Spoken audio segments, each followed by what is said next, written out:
বিসমিল্লাহির রহমানির রহিম। মৃত্যু যখন শুরু হয় তখনই ফেরেশতারা এসে যায়, ইয়াদরিবুনা উজুহাহুম আদবারাহুম, আত্মা বের করে দাও, রূহ বের করে দাও, এখন আমানত ছিল তোমার মধ্যে, চিরজীবন কি করেছো? ইয়াদরিবুনা উজুহাহুম আদবারাহুম, মুখের মধ্যে এবং পিঠের মধ্যে পাছার মধ্যে ঘুষি দিতে থাকে ফেরেশতারা। সম্মানিত উপস্থিতি, মাটি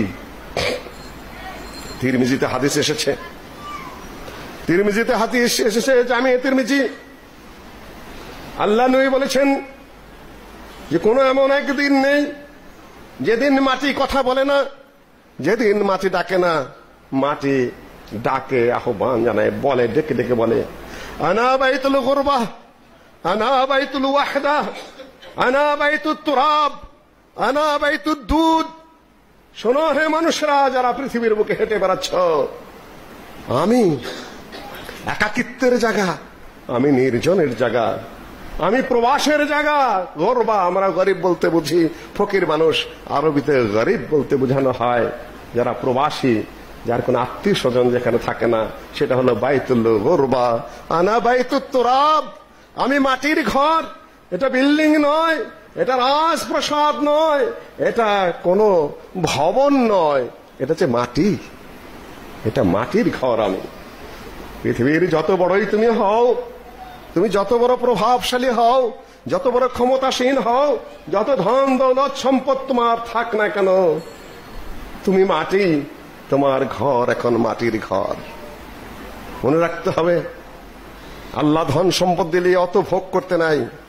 মাটিকে চিন্তা করে, আমি মাটি, আমার ঘর মাটি, এটা চিন্তা করি আপনি ভোগ করেন, জায়েজ আছে, কিন্তু অতিরঞ্জন নয়, স্বাভাবিক সীমাবদ্ধতার মধ্যে যা বাঁচবে শুধু ব্যয় করবেন, দান করবেন। আনা বাইতুল গুরবাহ, আনা বাইতুল ওয়াহদা, আনা বাইতুত তুরাব, আনা বাইতুদ দুধ। আমার ঘরের মধ্যে আজকে তুমি মূর্তি নিয়ে আসো, আজকে ছবি নিয়ে আসবে, আজকে কি নিয়ে এসেছো এখানে? ঘরের মধ্যে যতই না করা হোক, শেখ আব্দুর রাজ্জাক রাত যতই বক্তৃতা করুক, ছবি মূর্তি আলমারি ভরতে রাখবেন না। কই শুনছেন? কই মানছেন? কোথায়? আজকের এই দীর্ঘদিনের এই ঘরের মধ্যে কি আপনার জন্য? বাইতুদ দুধ, শুধু পোকা, শুধু মাকড়, শুধু সাপ, শুধু বিচ্ছু কিলবিল কিলবিল করছে সেখানে। আজকে আপনার মূর্তি নিয়ে ঢোকেন, বলে যান, ওসিয়ত করে যান সন্তানেদেরকে, ওই যে আলমারির মূর্তিগুলোতে কিছু আমার কবরের মধ্যে ঢুকিয়ে দিস। আমি যত আদর্শ ফলো করি, যত নীতি ফলো করি, পৃথিবীর কত বিধি বিধান আমার মাথার মধ্যে কিলবিল কিলবিল করছে, কিন্তু কবরে যাওয়ার সময় বিসমিল্লাহ আলা মিল্লাতে রাসূলিল্লাহ, বিসমিল্লাহ আল্লাহর নবীর মিল্লতের উপর আজকে আমি কবরে যাচ্ছি। কেন? আজকে আপনার নেতারা কোথায়? আজকে আপনার আদর্শগুলো কোথায়? দেশ থেকে বিদেশ থেকে কত কিছু আপনারা আমদানি করে সারা পৃথিবীতে ছড়িয়ে দিচ্ছেন। আজকে কেন মুহাম্মদের আদর্শে কবরে কেন? আজকে লেনিনের আদর্শে যান, আজকে মাও সেতুকের আদর্শে যান, আজকে ডারউইনের আদর্শে কবরে যান। ওরাই তো আপনাদের আদর্শ। কেউ কেউ তো দাম্ভিকতার সাথে ঘোষণা দেয়, আমি কোনো ধর্মই মানি না, আমি মুসলমান না, আমি হিন্দু না, মুসলিম সন্তান। ভারতের দু একজন প্রেসিডেন্ট এরকম গেছে, আমি মরার পরে আমাকে কেউ কেউ তো বলছে আমাকে পোড়া দিও। অর্থাৎ জাতীয়তাবাদ এমন পর্যায়ে নিয়ে গেছে মুসলিমদেরকে, মুসলিম নামটা তারা ভুলে যেতে চায়। আবার ওদের আবার জানাজা করে মৌলবীরাই, স্বঘোষিত বিধর্মীদের জানাজা আবার মৌলবীরাই করে। ওরে মৌলবী, ওরে মৌলবী। সম্মানিত উপস্থিতি, কবর ডাকে, আসো আমার কাছে আসতে হবে কথা বলে। যখন মুমিন ব্যক্তির মৃত্যু হয়, কবর তাকে ডাকে, মারহাবান ওয়া আহলান, স্বাগতম স্বাগতম, most welcome, you are at your home. আহলান, আহলান মানে তুমি তোমার নিজের পরিবারে চলে এসেছো, পৃথিবীর পরিবার রেখে এসেছো, কবরের মধ্যে তুমি তোমার পরিবারের মধ্যে চলে এসেছো। আহলান, তুমি তোমার বাড়িতে রয়েছো, মারহাবান, স্বাগতম, ওয়েলকাম, আসো। শোনো, কবর তারপরে তাকে বারবার বলছে ওখান থেকে যে শোনো, আমার উপর দিয়ে তোমরা হেঁটেছো, সৎ কাজ করেছো, ন্যায় কাজ করে এসেছো, ভালো কাজ করে এসেছো, তাওহীদ এবং সুন্নতের উপর কায়েম ছিলে, ইবাদত করে এসেছো। আজকে সাতারা সানিই, আজকে দেখো আমি তোমার সাথে কি ব্যবহার করি। মাটি বলছে আজকে আমার আচরণ তুমি দেখতে পাবে, আমি তোমার সাথে কি আচরণ করি। কি আচরণ আল্লাহ নেই বলে দিচ্ছেন। কবর প্রশস্ত হয়ে যাবে, মাদ্দাল বাসার, যত দূর পর্যন্ত চোখ যায় অত দূর পর্যন্ত কবর প্রশস্ত হয়ে যাবে, খোলা হয়ে যাবে। জান্নাতের দরজা খুলে দেওয়া হবে, বলা হবে ফিরশু লাহু ফারাশাল জান্নাহ, জান্নাতের বিছানা বিছিয়ে দাও, জান্নাতের যত নেয়ামত আছে তার দরজা খুলে দাও। কবরের ভয়, ওয়ালাকুম ফিহা মা তাশতাহি আনফুসুকুম ওয়ালাকুম ফিহা মা তাদউন, পরের আয়াত। মৃত্যুর সময় আবার ফেরেশতারা নাজিল হয়ে যায়, এটা কোরআনের আয়াত। ইন্নাল্লাযীনা ক্বালু রাব্বুনাল্লাহু সুম্মা ইসতাকামু তাতানাজ্জালু আলাইহিমুল মালায়েকা আল্লা তাখাফু ওয়া লা তাহজানু ওয়াবশিরু বিল জান্নাতিল্লাতী কুনতুম তুআদুন। মৃত্যুর সময় রহমতের ফেরেশতারা সুসংবাদ দিতে থাকে, ভয় করো না, ভয় করো না। ফেরেশতারা সুসংবাদ, সান্ত্বনা দিতে থাকে ফেরেশতারা। আপনারা তো কাঁদতে থাকেন, ফেরেশতারা সান্ত্বনা দিতে থাকে, ভয় নেই, ভয় নেই। আল্লাহ তাখাফু ওয়া লা তাহজানু, ভয় করো না, দুশ্চিন্তা করো না, সান্ত্বনা দিতে থাকে। যদি বান্দা ভালো হয় তার দুশ্চিন্তা তার নেই, দুশ্চিন্তা তো আমাদের। আমরা কান্নাকাটি করছি, আরামে আছে, সান্ত্বনা পাচ্ছে, জানাজা প্রস্তুত হয়ে গেছে, খালি বলছে তাড়াতাড়ি নিয়ে যাও আমাকে কবরের দিকে, দ্রুত কবরের দিকে নিয়ে যাও, কেন সে জান্নাত দেখতে পাচ্ছে ওখান থেকে। সম্মানিত উপস্থিতি,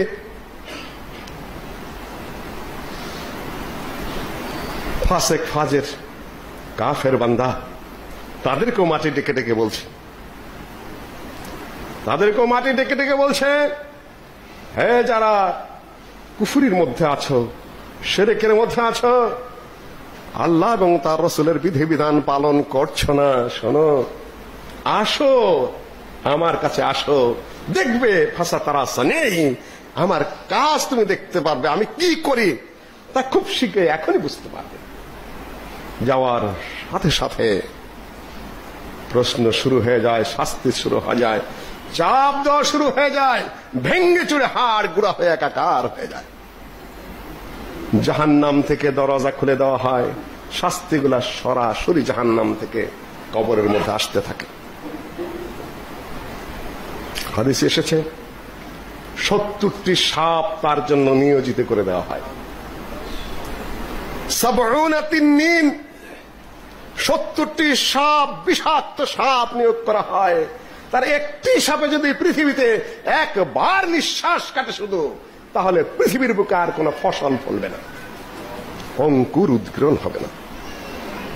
এই তো মাটি, আপনি মাটি, যাবেন মাটিতে, মাটি দিয়ে গড়া দেহ মিশবে মাটিতে, শুধু 2-4 দিন ওঠা বসা শীতল পাটিতে, সাধারণ কবির কবিতা। এই মোর হাতে কোদাল ধরিয়া কঠিন মাটির তলে গাড়িয়া দিয়াছি কত সোনা মুখ নাইয়ে চোখের জলে। মাটিরে যে আমি বড় ভালোবাসি, মাটিতে লাগায়ে বুক, আয় আয় দাদু গলাগলি করি। মাটিতেই যদি হয় সুখ, মানুষ ওই সময় একটু গলাগলি করে, একটু কান্নাকাটি করে। নবী সাল্লাল্লাহু আলাইহি সাল্লাম কান্নাকাটি করেছিল তাদের। এখানে আফগান নিয়মের কোনো কথা বলছি না, 1 মিনিটের মধ্যে শুধু ইশারা দিয়ে যাই। এখানে পক্ষে বিপক্ষে কোনো কথা বলার অবকাশ এখন নেই। তবে হ্যাঁ, তাদের দেশ স্বাধীন তারা করেছে, স্বাধীন দেশে তারা, এই জন্য তাদেরকে ধন্যবাদ দেব। আমেরিকা চলে গেছে এবং হতে বাধ্য করেছে, এই জন্য ধন্যবাদ। একটা স্বাধীন দেশ, মুসলিম দেশ সেখানে চলবে। আমাদের দেশের পররাষ্ট্র প্রতিমন্ত্রী জনাব শাহরিয়ার আলম সাহেব খুব মাপা বক্তব্য দিয়েছেন। আগে আমাদের স্পষ্ট কথা সেটাই, অন্য দেশের লোক চলে গেছে, তাদের দেশ তারা স্বাধীন করেছে, তারাও মুসলিম সংখ্যাগরিষ্ঠ দেশ, আমরাও মুসলিম সংখ্যাগরিষ্ঠ দেশ। 2 দেশের মধ্যে এই কারণে একটা ব্রাদারলি সম্পর্ক তো আছেই। একটা যদি তারা লিগ্যাল গভর্নমেন্ট ফর্ম করতে পারে, তখন রাষ্ট্র চিন্তা করবে কি করা যায়। লিগ্যাল পয়েন্ট তারপরে ইসলামিক স্টেট কতটুকু আইন কানুনে তারা করতে পারে আলহামদুলিল্লাহ। কিন্তু আহলে হাদিস সালাফি পন্থী সকল নেতৃত্বকে অনুরোধ করবো আগ বাড়ায় কিছু বলতে যাবেন না। কেন রাশিয়ার আক্রমণের ইতিহাস আমরা জানি, তাদেরকে হটানোর ইতিহাস আমরা জানি। সেখানে যারা নেতৃত্ব দিচ্ছেন 2-1 মিনিটের মধ্যে ইশারা দিয়ে আমি শেষ করে দিচ্ছি। তাদেরকে অনেককে আমি সৌদি আরবে দেখেছি, আমি ছাত্র ছিলাম। কমান্ডার মাসুদকে আমি দেখেছি, আমি আব্দুর রব্বে রসুল সৈয়াদকে দেখেছি, তাদের বক্তৃতা আমি শুনেছি। সৌদি আরবের একেবারে ইউনিভার্সিটির মসজিদে তাদের বক্তব্য আমি শুনেছি। বুরহানুদ্দিন রব্বানকে আমি সরাসরি দেখিনি। তারপরে যারা সেই মুরব্বিগণ যখন ইসলামিক স্টেট কায়েম করতে গেলেন, তখন এই তালেবানের উত্থান ঘটালোকে, তাদেরকে বিচ্ছিন্ন করে দিলকে? তারাই তো প্রধান কমান্ডার। আপনারা অস্ত্র জমা দিলেন না কেন? প্রথমে ইসলাম বিরোধী কাজ করেছেন। জামিলুর রহমান সালাফি, কোনার প্রদেশ প্রথম স্বাধীন হয়, সেখানকার তিনি দায়িত্বে ছিলেন। সালাফি হওয়ার অপরাধে তাকে গুলি করে হত্যা করা হয়েছে। নট অ্যাকসেপ্টেড, কখনো গ্রহণযোগ্য না। 2-3 দিন আগের খবর, সেখানকার সালাফি দায়ী মোতাওয়াক্কেল শেখ মোতাওয়াক্কেলকে গুম করে ধরে নিয়ে প্রকাশ্যে হত্যা করা হয়েছে। আহলে হাদিসরা সেখানে মিশার জন্য, বসার জন্য চেষ্টা করছে, খুব একটা পাত্তা পাচ্ছে না। ইরান ইসলামিক স্টেটের নাম নিয়ে সেখানে আমেরিকা হটাও, আমেরিকা হটাও, আমেরিকা হটানোই বড় কথা না। সেখানে সব সুন্নিদেরকে নীরবে কেটে কচু কাটা করে শেষ করে দিয়েছে। সুন্নিদের সেই দেশ সাফাবি আন্দোলনের পরে আজকে এই পরিস্থিতি। আমরা চাই আফগানিস্তানে তারা যেন সরাসরি সুন্দর সহনশীল ইসলামিক স্টেট কায়েম করেন। কিন্তু আহলে হাদিস লিডাররা, সালাফি লিডাররা যদি এভাবে মরতে থাকে, আর আহলে হাদিস মসজিদ যদি সেখানে বন্ধ করে দেওয়া হয়, আমরা এটাকে ইরানকে যেরকম আমরা ইসলামিক স্টেট বলি না, এখানে আমরা বলতে পারবো না। কাজে আহলে হাদিসের সাবধানে কথা বলতে হবে। যেটুকু প্রশংসনীয় আলহামদুলিল্লাহ, যেটুকু অপ্রশংসনীয় যে আলামত বুঝতে পারছি, সেটার জন্য আমাদের অপেক্ষা করতে হবে। বোকার মতো কোনো কথা আমাদের এখনই বলা যাবে না, আমাদের অপেক্ষা করতেই হবে। 6 বছর আগের একটা বক্তব্য, তৎকালীন রুশ বিরোধী যুদ্ধের যে মুজাহিদ কমান্ডার আব্দুর রব্বে রসুল সৈয়াফ, এ তালেবান না দারানে আগুশে ইসলাম, না দারানে আগুশে আফগানিস্তান, তাদের ভাষায়। আর ইসলামও বোঝে না ঠিক মতো, আফগানিস্তানের মাটিও বোঝে না। যাই হোক, তাদের হাতে যখন জয় এসেছে, তাদের হাতে আমেরিকা দিয়ে যাবে, এটি হলো আসল কথা। মিটিং চলতেছে, মিটিং এর পরে মিটিং চলতেছে কাতারে আজকের থেকে। জো বাইডেন বলছে উপযুক্ত সময়ে আমরা পিছপা হয়েছে, তার মানে সুযোগ তারাও খুঁজতে ছিল। মিটিং এর পরেই তারা গেছেন, হঠাৎ করে পাগুরের ঘুরানি আর ঢিলা পায়জামার কারণেই যে আমেরিকা চলে গেল, এটা হলো আরেক ভুয়া কথা। এগুলা কিছুই না। তারা যুদ্ধ করেছে, শক্তি তাদের আছে, সাহস আছে, সত্য কথা চলে গেছেন, কিন্তু অলৌকিক কিছুই ঘটেনি এখানে। আমরাও কিছু ইতিহাস দেখে আসতেছি, আমাদেরও ধারাবাহিকতা কিছুটা জানা আছে, আমরাও পরিস্থিতি অবজার্ভ করছি। কাজেই বক্তব্য আমাদের হিসাব করে দিতে হবে। আহলে হাদিস, গায়রে আহলে হাদিস, অত বেশি উদ্বেলিত হওয়ারও কিছু নেই। আমাদের অবজার্ভ করতে হবে সামনে। কেন এদের মধ্যে আমি একটা আলেমও দেখছি না, একজন শিক্ষিত দেখছি না। কোথায় পড়েছে সার্টিফিকেট বিহীন সব। বড় আলেমেরা তো ইসলামিক স্টেট চালাবে, সে বড় আলেম কোথায় যে ইসলাম বোঝে? আমি তো দেখছি না এই গ্রুপের মধ্যে। কি ইসলাম হবে? আমি বলবো তাদেরকে, মুরব্বীদেরকে আমার ডাকতে হবে। বুরহানুদ্দিন রব্বানীকে, হেকমতিয়ারকে, আব্দুর রব্বে রসুল সৈয়দকে, যারা পুরাতন মুরব্বী, যাদের সাথে তোমরা বেয়াদবি করেছ, তাদেরকে আবার ডেকে নিয়ে আসো। বিশ্বের বড় বড় আলেম যারা আছে, সৌদি আরব সহ, আল আজহার সহ, আর তোমাদের মধ্যে যারা বড় আলেম, তাদেরকে নিয়ে সুরা গঠিত করো। তারপরে সেখানে ধীর স্থির ভাবে মার্জিত এক ইসলামিক স্টেট কায়েম করো। সেখানে যেন কারো রক্ত অন্যায়ভাবে ইসলামিক দৃষ্টিকোণ থেকে প্রবাহিত না হয়। যদি সেটা ভুলভাবে করে, এলেম না থাকলে ভুল হবেই, জ্ঞান না থাকলে ভুল হবেই। ইসলামিক স্টেটের চিন্তা যদি মাথায় ঠিক না থাকে, সেটা ভুল হবেই, এবং হওয়াই স্বাভাবিক। কেন যাদের চেহারা দেখতে পাচ্ছি বেশ কিছুদিন যাবৎ, না দাঁড়ানে আগুশে ইসলাম, যেটা সৈয়দ বলেছেন, অনেকটা তাই যুদ্ধ করা যায়, করেছে। কিন্তু শেষে কি? এখন ধীর স্থির বুদ্ধি লাগবে, কিতাব এবং সুন্নতের সামনে দাঁড়িয়ে যেতে হবে। ধীর স্থিরভাবে সেগুলোকে বাস্তবায়নের জন্য মার্জিত পন্থা অবলম্বন করতে হবে। তারপরেই বুঝতে পারবো যে এখন আমাদের বক্তব্য দেওয়ার সময় এসেছে, মন্তব্য করার সময় এসেছে। তার আগ মুহূর্তে যারা ইসলামিক পন্থী সালাফিপন্থী বিরুদ্ধেও কিছু বলতে যাবেন না অত গায়ের জোর দিয়ে, সেটা আবার অন্যায় হবে। কেন তারা যুদ্ধ করে অন্য শক্তিকে, কলোনাইজ শক্তিকে তারা হটিয়েছে, ধন্যবাদ।